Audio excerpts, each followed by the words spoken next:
నామంలో మీ అందరికీ వందనాలు, శుభములు తెలియజేస్తున్నాను. అదేవిధంగా యూట్యూబ్లో చూస్తున్న మా ఆత్మీయ కుటుంబము, మమ్మల్ని ఎంతగానో ప్రేమించే మా శ్రేయోభిలాషులు అందరికీ సంఘపక్షముగా వందనాలు, శుభములు తెలియజేస్తున్నాను. దేవుడు అనేక మందిని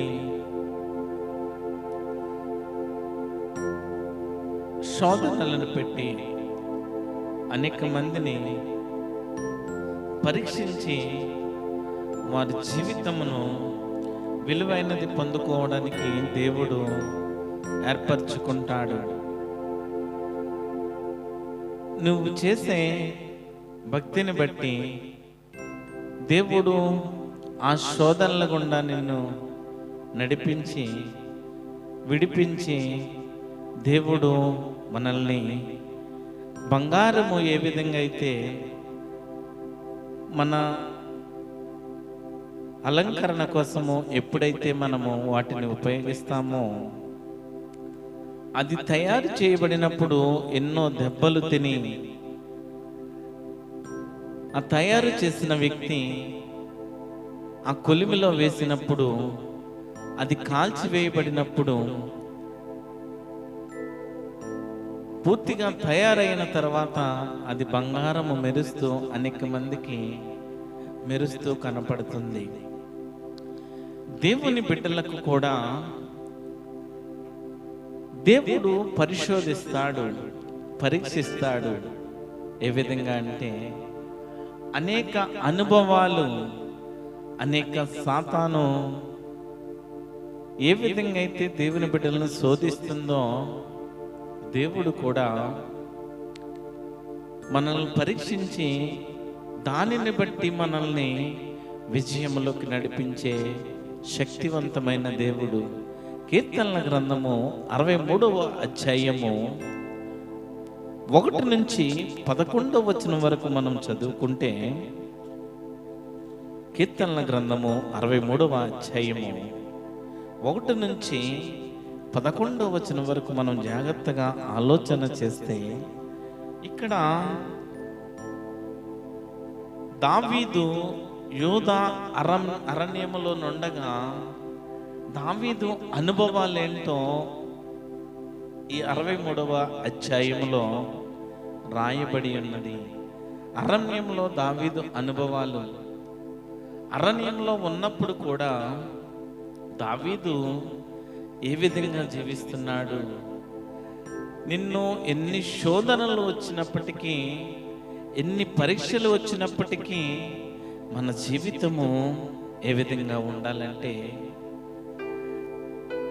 ఏ సమస్య వచ్చినా కూడా ప్రభు చిత్తాన్ని మనము వెతికే బిడ్డలుగా ఉండాలా.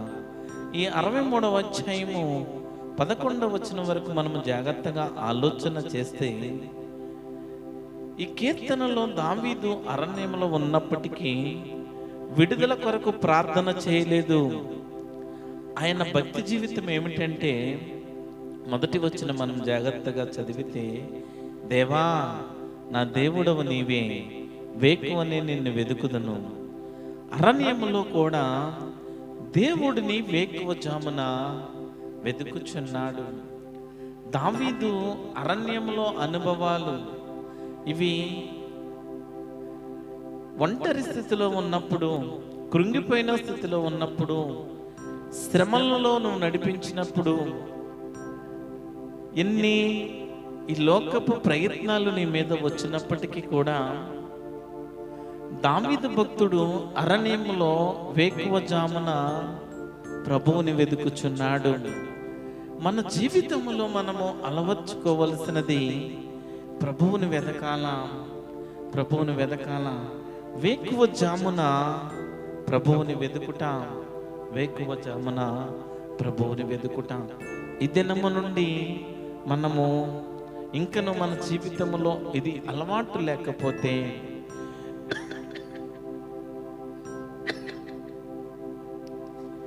ప్రభువుని మనము వెతికే అనుభవంలో మనం లేకపోతే, ప్రభువుని మనము వేకువజామున ఆయనకి కృతజ్ఞతలు తెలిపి ఈ దినమున ఇచ్చిన దేవుణ్ణి ఘనపరిచి మన జీవితములో ప్రారంభించాలి.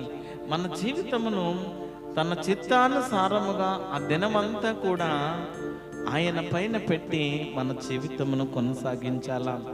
ఇన్ని దినములు ఒకవేళ దేవుని సత్యమును తెలుసుకుని కూడా మన జీవితంలో ఒకవేళ ఈ అలవాటు లేకపోతే దావీదు భక్తుడు మనకు నేర్పిస్తున్నాడు. ఏమని నేర్పిస్తున్నాడంటే, అరణ్యములో ఉన్నప్పుడు కూడా దావీదు వేకువజామున దేవుణ్ణి వెతుకుచున్నాడు. దేవా, నా దేవుడవు నీవే, వేకువనే నిన్ను వెతుకుదును. వేకువను ఆయన మనము వెతికే వ్యక్తులుగా మనము ఉండాలా. మన భక్తి జీవితము సరిగా ఉందో లేదో మనము జాగ్రత్తగా చూసుకోవాలా. విశ్వాసులకు ఒక విషయాన్ని ఖచ్చితంగా స్పష్టంగా నేను చెప్పగలుగుతాను. విశ్వాసాల జీవితము ఎల్లప్పుడూ కూడా మన భక్తి జీవితాన్ని ఎప్పుడు కాపాడుకోవాలా. మన భక్తి జీవితము చాలా విలువైన జీవితము. ఇక్కడ దావీదు అరణ్యంలో కూడా ప్రభువుని వేకువజామున వెతుకుతున్నాడు. నీ భక్తి జీవితము చాలా ప్రాముఖ్యమైనది. ఈ లోకంలో జీవిస్తున్న మనము ఒకవైపు లోక ప్రజలు ఉంటారు, ఒకవైపు దేవుని ప్రజలు ఉంటారు. దేవుణ్ణి వ్యతిరేకించే ప్రజలు ఉంటారు, దేవుణ్ణి ప్రేమించే ప్రజలు ఉంటారు.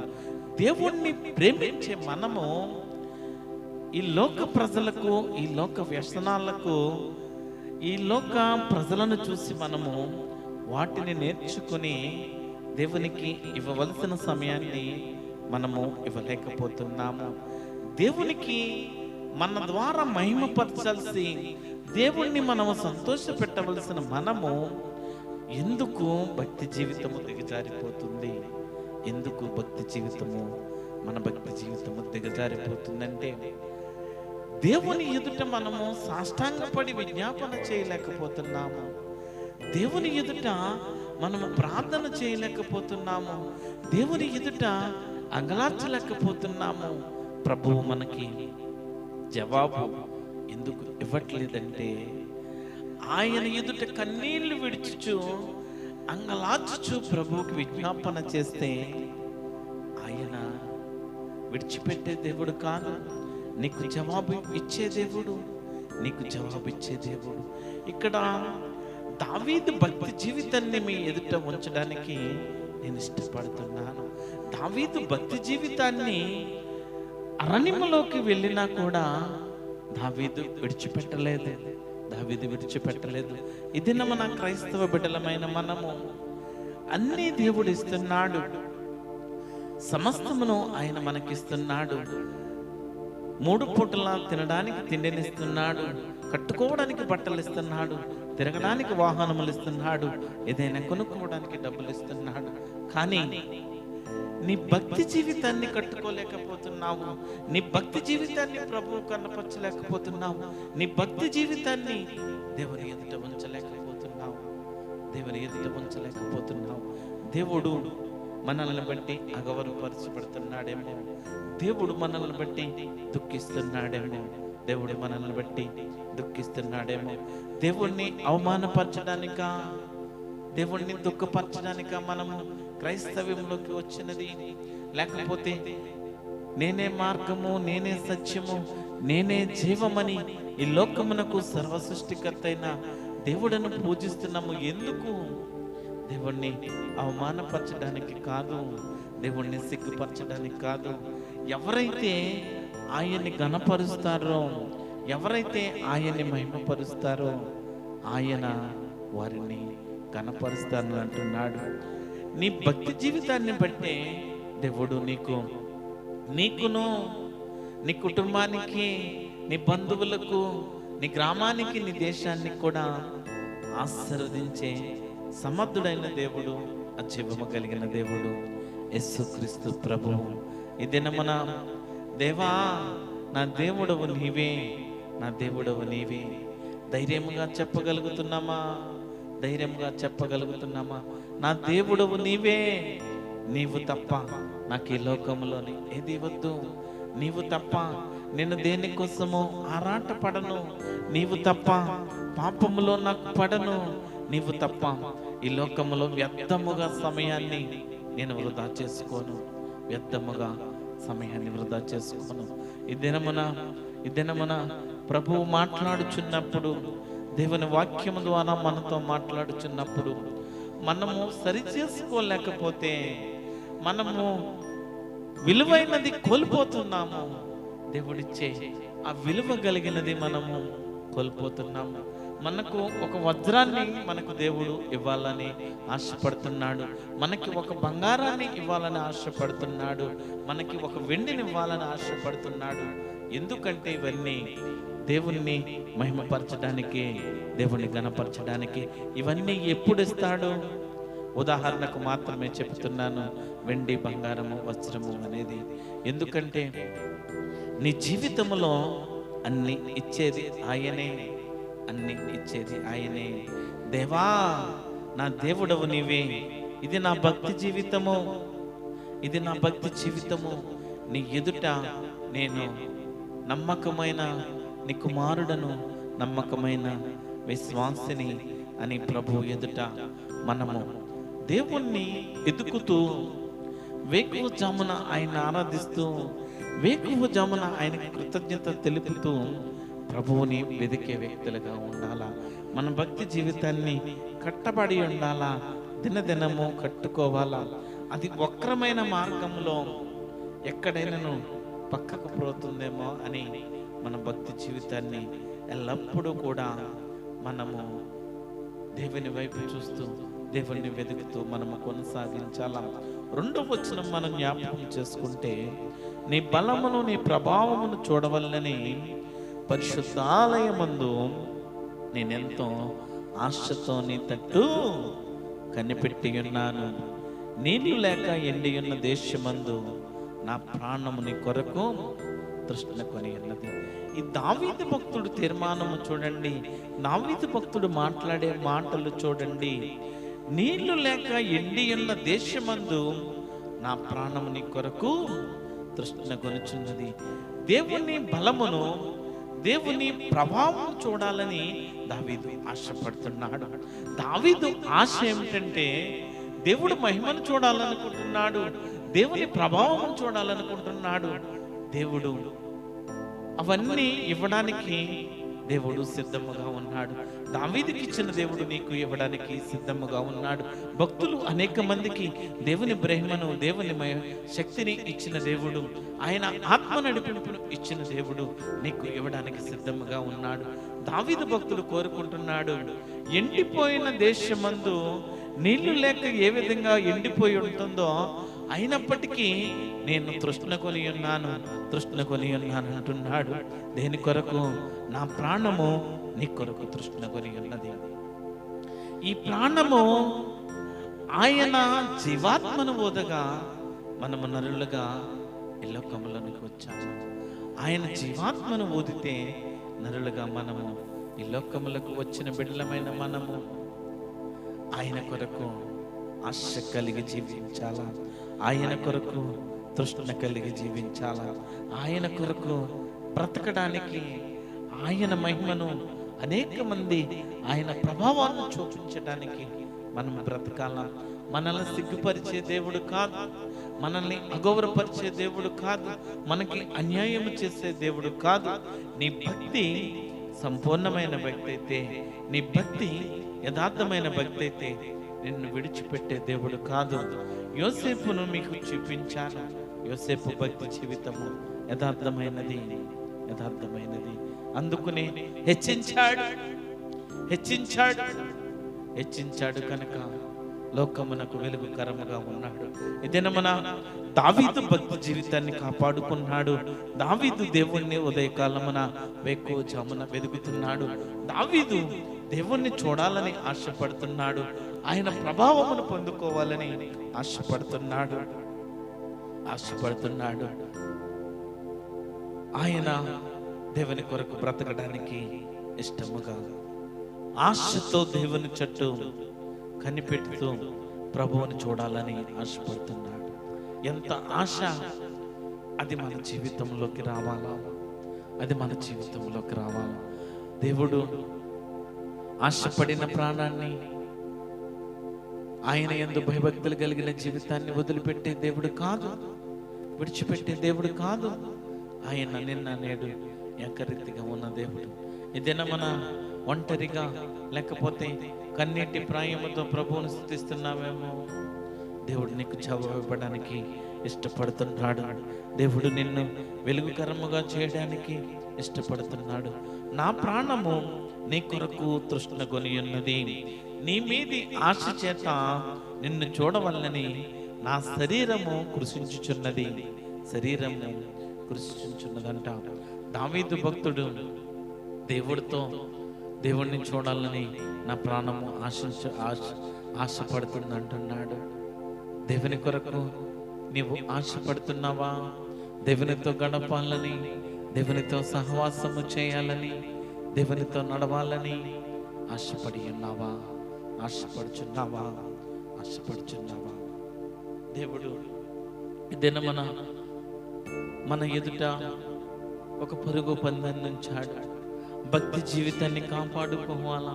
అరణ్యంలో దావీదు అనుభవాలు ఇవన్నీ కూడా దావీదు అనుభవాలు. అరణ్యములో దావీదు ఏ విధంగా ప్రభువుని చూస్తున్నాడో, చూడాలని ఆశపడుతున్నాడో మనము ఈ 63వ అధ్యాయంలో మనము చూస్తున్నాము. అరణ్యంలో నీళ్ళు అడగలేదు, కానీ ప్రభు కొరకు ప్రాణము తృష్టిని కొనుచున్నది. ఆయన దాహానికి మని, లేకపోతే ఆయన స్వార్థము కోసము, లేకపోతే ఆయన ఆకలి తెచ్చుకోవడానికి దావీదు అడగట్లేదు.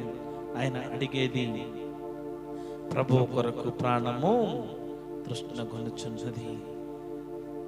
శరీరం కృషించినా గాని దేవుడిని చూడాలని ఆశ కలిగిన వ్యక్తి దావీదు. ఆశ కలిగిన వ్యక్తి. 3వ వచనము, నీ కృప జీవము కంటే ఉత్తమము, నా పెదవులు నిన్ను స్తుతించును. కష్టాల్లోని ప్రభువుని స్తుతిస్తున్నాడు. ఆయన మాట్లాడే మాట జాగ్రత్తగా మనం అబ్జర్వ్ చేయాలా. నా పెదవులు నిన్ను స్తుతించును. దావీదు భక్తుడు అరణ్యములో కష్టాల్లోనూ కూడా ప్రభువుని స్తుతిస్తున్నాడు. ఎందుకు అరణ్యంలోకి వెళ్ళినప్పుడు కూడా దేవుడిని విడిచిపెట్టక భక్తి జీవితాన్ని నిలబెట్టుకుంటున్నాడు. మనము జ్ఞాపకం చేసుకోవాలి. దేవుడు మరి ఒకవేళ నిన్ను శ్రమల గుండా నడిపించినా, పరీక్షించినా కూడా దేవుణ్ణి తిట్టే వ్యక్తులున్నారు, దేవుణ్ణి విమర్శించే వ్యక్తులున్నారు, లేకపోతే సేవకులను, సంఘములను విమర్శించే వ్యక్తులు, భక్తులు ఎక్కువైపోయారు. భక్తి జీవితాన్ని నిలబెట్టుకోలేని భక్తులు ఎక్కువైపోయారు. దేవునికి ఎప్పుడైతే నీవు దేవుని కుమారుడిగా తీర్చబడ్డావో, ఆయన రక్తమందు నీ పాపములను కడిగినప్పటి నుండి ఆయన కుమారుడిగా, కుమార్తెగా నువ్వు ఎంచబడ్డావో, ఆ దినమున నీవు దేవుని యందు భయభక్తులు కలిగి జీవిస్తే, దేవుని యందు భక్తితో నువ్వు జీవిస్తే, సేవకులను కానీ విశ్వాసులను కానీ అవహేళన చేసే జీవితం నీలో ఉండదు. ఎఫెసీయులకు రాసిన పత్రికలో దేవుడు భక్తుడు ఏం చెప్తున్నాడంటే, ఎవరైతే దేవుణ్ణి చూస్తారో, ఎవరైతే మేలు చేస్తారో వారు మాత్రమే దేవుని సంబంధి. దేవుని చూసిన వాడు మాత్రమే మేలు చేయగలిగిన వాడు మాత్రమే దేవుని సంబంధి. మనము సేవకులను, లేకపోతే ఇతరులను, అనేక మందిని, విశ్వాసులను చెడ్డ మార్గంలో నడిపించే వ్యక్తులుగా మనం మారిపోతున్నామేమో. వారిని క్రిటిసైజ్ చేస్తూ ఇబ్బందులు పెట్టే వ్యక్తులుగా మన జీవితము ఉన్నదేమో. దావీదు భక్తుడు అరణ్యంలో ఉన్నప్పుడు కూడా, కష్టంలో ఉన్నప్పుడు కూడా దేవుణ్ణి విడిచిపెట్టలేదు. దేవుణ్ణి విడిచిపెట్టక కష్టంలోనూ కూడా ప్రభువుని స్తుతిస్తున్నాడు. కష్టాల్లోనూ, బాధల్లోనూ, వ్యాధుల్లోనూ, సమస్యల్లోనూ, అన్నిటిలోనూ కూడా ప్రభువుని స్తుతించే వ్యక్తిగా ఉండాలా. ప్రభువుని గణపరిచే వ్యక్తిగా ఉండాలా. కొంచెము సమయం ఉన్నప్పుడు ప్రభువుని స్తుతించాలా. దేవుణ్ణి అనేక మందిని విశ్వాసులను మనం జ్ఞాపకం చేసుకుంటే దేవునికి సమయాన్ని ఇవ్వలేకపోతున్నారు, దేవుని సన్నిధానికి రాలేకపోతున్నారు. ఇళ్ళ దగ్గర కూర్చుని ఫోన్లు వాడుతూ టైం పాస్ చేసే ప్రజలు ఎక్కువైపోయారు.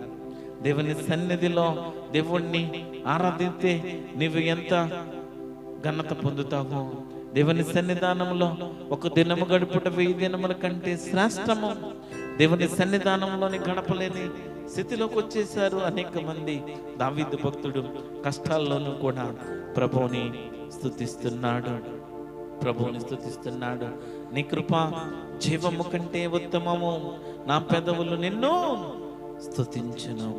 4వ వచనము, నా మంచము మీద నిన్ను జ్ఞాపకం చేసుకుని రాత్రి జాముల యందు నిన్ను ధ్యానించినప్పుడు క్రొవ్వు మెదడు నాకు దొరికినట్లుగా నా ప్రాణము తృప్తి పొందుచున్నది. ఉచ్చహించు పెదవులతో నా నోరు నిన్ను గూర్చి గానము చేయుచున్నది. ఈ 4వ వచనములో పడక మీద కూడా ప్రభువుని జ్ఞాపకం చేసుకుంటున్నాడు, అరణ్యంలో కూడా జ్ఞానం చేస్తున్నాడు, రాత్రి జాముల యందు కూడా ఆయన ప్రభువుని మహిమపరుస్తున్నాడు. దేవుని వాక్యము ద్వారా దేవునికి విజ్ఞాపన చేస్తున్నాడు, దేవునికి ప్రార్థన చేస్తున్నాడు. ప్రభువుని ఏ సమయంలో అయినా మనము స్తుతించే వ్యక్తులుగా ఉండాలా. ప్రభువుని ప్రతి సమయంలో కూడా మనము కనపరుస్తూ ఉండాలా.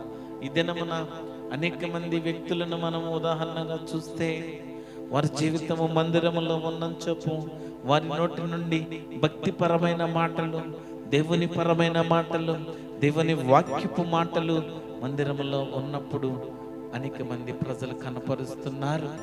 మందిరము బయట వెళ్ళిన తర్వాత వారి నోటి నుండి బూతులు, వ్యర్థమైన మాటలు, చెడ్డ మాటలు, అనేకమైనవి ప్రజలను మనము చూస్తున్నాము, అనేకమైన ప్రజలను చూస్తున్నాము.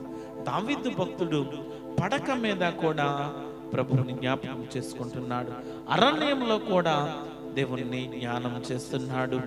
ఆ సమయము ఈ సమయము అని లేదు, రాత్రి జాముల యందు కూడా ప్రభువుని ఘనపరిచే, మహిమపరిచే, దేవుని ప్రభావమును, దేవుని శక్తిని పొందుకోవాలని ఆశతో ఎదురు చూసే దావీదు భక్తులను మనము జ్ఞాపకం చేసుకుంటున్నాము. ఇక్కడ 5వ వచనంలో క్రొవ్వు మెదడు నాకు దొరికినట్లుగా నా ప్రాణము తృప్తి పొందుచున్నది. దేవుని వాక్యముతో తన ప్రాణమును తృప్తిపరుచుకుంటున్నాడు. జాగ్రత్తగా ఆలోచన చేయాలి. ఇక్కడ మనము దావీదు భక్తుడు దేవుని వాక్యముతో తన ప్రాణమును తృప్తిపరుచుకుంటున్నాడు. నీవు తిండికి, మద్యములకు, అనేక వ్యసనాలకు, కళ్ళతో సంతోషించడానికి ఫోన్లో లేకపోతే టీవీలో అనేకమైనవి చూస్తూ నీ ప్రాణాన్ని నువ్వు తృప్తిపరుచుకుంటున్నావేమో. దావీదు భక్తుడు దేవుని వాక్యముతో తన ప్రాణమును తృప్తిపరుచుకుంటున్నాడు. కష్ట సమయమున కూడా ఉత్సహించి ప్రభువును గూర్చి పాడుచున్నాడు. కష్ట సమయాల్లో కూడా ప్రభు గూర్చి పాటలు పాడుచున్నాడు. 6వ వచనంలో, కాగా నా జీవిత కాలమంతయు నేను ఇలాగనా నిన్ను స్తుతించెదను, నీ నామమును బట్టి నా చేతులెత్తెదను. ఇక్కడ ఎన్ని సమస్యలు వచ్చినా జీవిత కాలమంతా ప్రభువుని స్తుతించాలని నిర్ణయించుకున్నాడు. నా జీవిత కాలమంతా నేను ఇలాగన నిన్ను స్తుతించెదను. ఆయన ఒక తీర్మానము తీసుకున్నాడు, ఆయన ఒక నిర్ణయము తీసుకున్నాడు. నా జీవిత కాలమంతా కూడా నిన్ను స్తుతిస్తానయ్యా, నా జీవిత కాలమంతా నిన్ను ఆరాధిస్తానయ్యా. ఎన్ని సమస్యలు వచ్చినప్పటికీ కూడా నేను విడిచిపెట్టనయ్యా. నీ భక్తిలో లేకపోతే నిన్ను ఆశ్రయించటంలో, నీ కొరకు నిలబడే విషయంలో, నీ కొరకు పరిగెత్తే విషయంలో నేను ఎప్పుడు కూడా పడిపోనయ్యా. ధైర్యముగా నేను ఉంటానయ్యా. దావీదు భక్తుడు అరణ్యములో చేసుకున్నాడు. అరణ్యములో దావీదు భక్తుడు అనుభవాలను మనం జ్ఞాపకం చేసుకుంటున్నాము. 7వ వచనములో, నీవు నాకు సహాయకుడివై ఉంటివి, నీ రెక్కల చాటున చరణొచ్చి ఉత్సాహదని చేసేదను. దేవుని దగ్గర భద్రతను అనుభవిస్తున్నాడు. దేవుని దగ్గర ఏం అనుభవిస్తున్నాడంటే భద్రతను అనుభవిస్తున్నాడు. నీవు నాకు సహాయకుడవై ఉంటివి, నీ రెక్కల చాటున శరణొచ్చి ఉచ్చాదని చేసేదని. ఆయన రెక్కల చాటున ఉన్నాడు, ఆయన సహాయం చేయగల దేవుడని నమ్మాడు. దేవుని దగ్గర భద్రతను అనుభవిస్తున్నాడు. ఈ లోకంలో నిన్ను కాపాడే వ్యక్తులు ఎవరు ఉండరు. ఏదైనా మన డబ్బు ఉంటే నిన్ను ప్రేమిస్తారేమో, లేకపోతే నువ్వేదో సహాయం చేస్తావని అనేక మంది ప్రేమిస్తారేమో, లేకపోతే నీ దగ్గరున్న వస్తువులను బట్టి నిన్ను ప్రేమిస్తారేమో, నీ దగ్గరున్న ఏదో ఒకటి చూసి నిన్ను ప్రేమిస్తున్నారేమో, కానీ నిన్ను కాపాడలేరు, నీకు భద్రత ఇవ్వలేరు, నీ కష్టంలో వారి సహాయం చేయరు, నీకు ఏదైనా ఆపద వచ్చినప్పుడు వారు నీకు భద్రపరచలేరు. దావీదు భక్తుడిని భద్రపరిచిన దేవుడు యేసయ్య. అదే దేవుడు నిన్ను భద్రపరచగలిగిన దేవుడు, అదే దేవుడు నీకు సహాయకుడిగా ఉండే దేవుడు, అదే దేవుడు నిన్ను నడిపించే దేవుడు, అదే దేవుడు నీకు తోడుగా ఉండే దేవుడు. దావీదు భక్తుడికి ఏ విధంగా అయితే తోడుగా ఉన్నాడో, దావీదు భక్తుడు ఏ విధంగా అయితే దేవుని యొద్ద భద్రతను అనుభవిస్తున్నాడో, దేవుడు నిన్ను కూడా భద్రతతో ఆయన తోడుగా ఉండి సహాయం చేయగలిగిన సమర్థుడు. ఆయన గొప్ప దేవుడు, ఆయన గొప్ప దేవుడు, ఆయన గొప్ప దేవుడు. దేవుని దగ్గర దావీదు భక్తుడు భద్రతను అనుభవిస్తున్నాడు. 8వ వచనంలో, నా ప్రాణము నిన్ను అంటి వెంబడించుచున్నది, నీ కుడి చేయి నన్ను ఆదుకొనుచున్నది. తన ప్రాణము దేవునితో అంటి అరణ్యంలో వెంబడించుచున్నాడు. దేవునిలో దావీదు భక్తుడు అంటి పెట్టుకుని అరణ్యంలో వెంబడించుచున్నాడు. అరణ్యంలో నా ప్రాణము నిన్ను అంటి వెంబడించుచున్నది, నీ కుడి చేయి నన్ను ఆదుకొనుచున్నది. నా ప్రాణమును నశింపజేయవలని వారు దాన్ని వెతుకుచున్నారు. వారు భూమి కింది చోట్లకు దిగిపోవుదురు, బలమైన ఖడ్గమునకు అప్పగింపబడుదురు, నక్కల పాలవుదురు. రాజు దేవుని బట్టి సంతోషించును, ఆయన తోడని ప్రమాణము చేయి ప్రతివాడును అతిశయిల్లును, అబద్ధములాడు వారి నోరు మోయబడును. ఇక్కడ 9వ వచనము 10వ వచనంలో దావీదును వెంబడించే శత్రువులను దేవుడే చూసుకుంటాడని ధైర్యముగా ఉన్నాడు. ధైర్యము కలిగిన వ్యక్తి దావీదు. దావీదును చంపడానికి వెంబడిస్తున్న వ్యక్తులను దేవుడే చూసుకుంటాడు. యుద్ధము యెహోవాదే, కాపాడే దేవుడు ఆయనే. ఆయన్ని ఆశ్రయించిన ప్రజలను, ఆయన యొద్దకు వచ్చిన ప్రజలను విడిపించే దేవుడు ఆయనే. ఇక్కడ దావీదును చంపడానికి శత్రువులు ప్రయత్నిస్తుంటే, దావీదును తన కుమారుడు కూడా చంపడానికి ప్రయత్నిస్తున్నాడు. ఎందుకంటే మరి దావీదు అలనాడు ఏ విధంగా అయితే ఉరియా భార్యను ఏ విధంగా అయితే తన సుఖము కోసము, తన కోరిక కోసము ఉరియాని చంపి తన భార్యను అనుభవించడానికి ఏ విధంగా అయితే ప్రయత్నాలు చేసి ఉరియాని చంపాడో, దావీదు జీవితంలో ఎప్పుడైతే అది ఆయన చేసినప్పుడు ఆ దినము నుండి ఆ కుటుంబం అంతా కూడా, ఆయన వంశం అంతా కూడా హత్యలు చేయబడుతున్నాయి. దావీదు చేసిన దాన్ని బట్టి మరలా దావీదు కుటుంబ జీవితంలో మరలా అవన్నీ జరిగినవి. ఈ దినమున నీవు చేసే దాన్ని బట్టి, నీవు ఈ లోకంలో ఏదైతే విత్తుతావో, ఈ లోకంలో నీవు ఏదైతే చేస్తావో అదే మరలా నీ జీవితంలోకి వస్తుంది. నువ్వు మేలు చేసే వ్యక్తిగా ఉంటే మేలు నీ కుటుంబానికి వస్తుంది. నీవు కీడు చేసే వ్యక్తిగా ఉంటే కీడు నిన్ను, నీ కుటుంబాన్ని నాశనము చేస్తుంది. దావీదు భక్తుడిని ఆ శత్రువులు ఏదో చేయాలని ఆశపడి పరిగెత్తుకుంటూ వస్తుంటే దావీదు ఏమంటున్నాడంటే, దేవుడే శత్రువులను చూసుకుంటాడు అనే ధైర్యం కలిగి మాట్లాడుతున్నాడు. 11వ వచనములో అరణ్యములోను దేవుణ్ణి బట్టి సంతోషిస్తున్నాడు. అరణ్యంలో దేవుణ్ణి బట్టి సంతోషిస్తున్నాడు. దేవునితో సన్నిహిత్యం కలిగిన వారు దేవుని కొరకు దేనికైనా సిద్ధపడతారు. దేవునితో సహవాసం చేసిన వ్యక్తులు చావడానికైనా సిద్ధపడతారు. దేవునితో నడిపింపబడిన వ్యక్తులు, దేవుని వాక్యమును దేవునికి ఎల్లప్పుడూ ప్రార్థన చేసే వ్యక్తులు దేవుని కొరకు తన కుటుంబాన్నైనా, తన శరీరానైనా, తన ప్రాణమునైనా, తనకు విలువైనదైనా ఏదైనా సమస్తాన్ని ఇవ్వడానికి సిద్ధపడతారు. సమస్తాన్ని ఇవ్వడానికి ఇష్టపడతారు. దేవుని ఉద్దేశాలు నెరవేర్చే వ్యక్తులుగా ఉంటారు. దేవునితో సహవాసము కలిగి, సన్నిహిత్యము కలిగి, దేవుణ్ణి దినదినము ప్రేమిస్తూ దేవుణ్ణి మహిమపరిచే వ్యక్తులుగా ఉంటారు. వారు లోకము వైపు చూడరు. కష్టాలు వచ్చినాయని పరిగెత్తరు, బాధలు వచ్చినాయని, లేకపోతే సంతోషం వచ్చిందని, ఏదో మన జీవితంలో జరిగిందని వారు ఈ లోక ఆశలను కొన్ని తెచ్చుకోరు. వారు ప్రభు కొరకే బ్రతుకుతారు. ప్రభువుని సంతోషపెట్టే వ్యక్తులుగా ఉంటారు. దావీదు భక్తుడి జీవితము దేవుణ్ణి స్తుతించే జీవితము. దావీదు భక్తుని జీవితము ఆయన్ని ఆశతో వెతికే జీవితము. దావీదు భక్తుని జీవితము ఆయన కొరకు ప్రాణాన్ని ఇవ్వడానికి సిద్ధపడిన జీవితము. దావీదు భక్తుని జీవితము ఆశతో నా ప్రాణము ఆయనకి ఇవ్వడానికి ఇష్టపడిన జీవితము. దావీదు భక్తుని లాంటి జీవితము మనము ఎందుకు ఇంకనూ భక్తి జీవితంలో ఎదగలేకపోతున్నాము? ఆత్మలో పరిపక్వత మనం ఎందుకు పొందుకోలేకపోతున్నాము?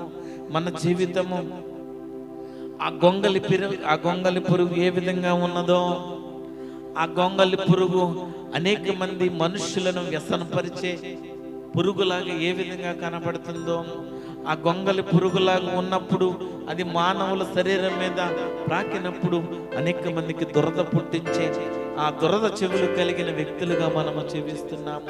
ఆ గొంగలి పురుగులాగే మన భక్తి జీవితము ఉన్నదేమో. ఎప్పుడు మనము నూతన సృష్టిలోకి, నూతన జన్మలోకి మన జీవితము వస్తుంది. మన జీవితము వస్తుంది. మన జీవితము ఒక సీతాకొక చిలుకలాగా, ఒక సీతాకొక చిలుకలాగా మార్చబడాలా. భక్తి జీవితాన్ని బట్టే ప్రభువు నీకు ఏదైనా ఇస్తాడు. నీ భక్తి జీవితము సరి అయినది కాకపోతే, నీ భక్తిలో మాలిన్యము ఉంటే, నీ భక్తిలో అసంపూర్ణముగా ఉంటే నీకు, నీ కుటుంబానికి దేవుడు ఏమీ చేయలేడు. దేవుడు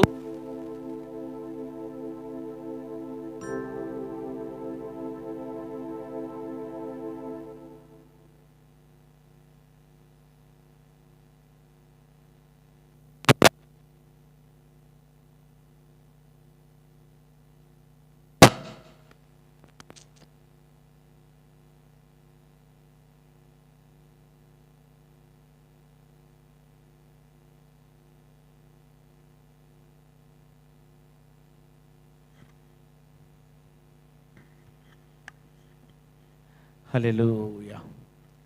దేవుడు మనకి ఎన్నో ఇవ్వడానికి ఇష్టపడుతున్నాడు. దేవుడు మనకి అనేక ఆశీర్వాదాలు ఇవ్వడానికి ఇష్టపడుతున్నాడు. ఆయన ఇచ్చే ఆశీర్వాదాలను పొందుకుందాం. ఆయనకు మనము ఇష్టకరముగా ఆయనతో సహవాసం చేస్తూ భక్తి జీవితాన్ని కొనసాగిస్తూ ఇంకను ప్రభువులో మనం ముందుకు సాగాల. అట్టి కృప దేవుడు మనకు సహాయం చేయాల. ఎందుకంటే దావీదు భక్తుల మాదిరిగానే అనేక మంది భక్తుల బైబిల్ గ్రంథంలో మనం చూస్తున్నాం.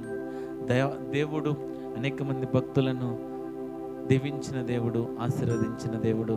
ఏదైనా మన వాక్యమును బట్టి మనము ఇంకను దేవునికి ఇష్టమైన వ్యక్తులుగా మనము జీవించాలా.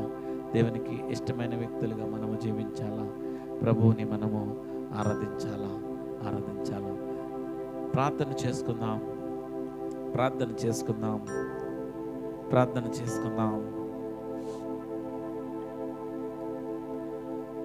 మోకాళ్ళ ప్రార్థన చేద్దాం. కన్నీటి విజ్ఞాపన ప్రార్థన చేద్దాం. ఈరోజు మనము చేసే ఆ ప్రార్థనను బట్టి ప్రభువు మన జీవితంలో ఖచ్చితంగా చేయాల. ఎవరైతే దేవునికి నమ్మకముగా సంపూర్ణమైన భక్తితో ఆయన్ని ఆరాధిస్తారో వారు దేవుణ్ణి అడుగుతారు ఏమిటంటే, వారి కుటుంబము కోసము కాదు, వారి అవసరతల కోసము కాదు, ఇతరులను మార్చడానికి, ఇతరులను రక్షించడానికి, ఇతరులను నశించిపోతున్న ఆత్మలను దేవుని వైపుకు నడిపించడానికి ఇదేనా మన ప్రార్థన చేయాలా, విజ్ఞాపన చేయాలా. యేసయ్యా మా జీవితము అల్పకాల జీవితము, మా జీవితము లోక భోగముల కోసము పరిగెత్తే జీవితమేమోనయ్యా. ఇదేనా మీ పాదాల చెంతకు వస్తున్నానయ్యా. ఇదేనా కన్నీటితో విజ్ఞాపన చేస్తున్నానయ్యా. మా భక్తి జీవితాన్ని మెరుగుపరుచుకోవడానికి మీరు సమయాన్ని ఇచ్చారు. మా భక్తి జీవితాన్ని ఇంకనూ అభివృద్ధి పరచుకోవడానికి మీరు సహవాసాన్ని ఇచ్చారు. దేవా, ఇదేనా నీ సన్నిధానములో నిన్ను స్తుతించలేకపోతున్నామేమోనయ్యా. మా అవివేకాన్ని బట్టి మిమ్మల్ని స్తుతించలేకపోతున్నామేమో, మా అపనమ్మకాన్ని బట్టి నిన్ను మహిమపరచలేకపోతున్నామేమో. దేవా, మమ్మల్ని క్షమించయ్యా. కృప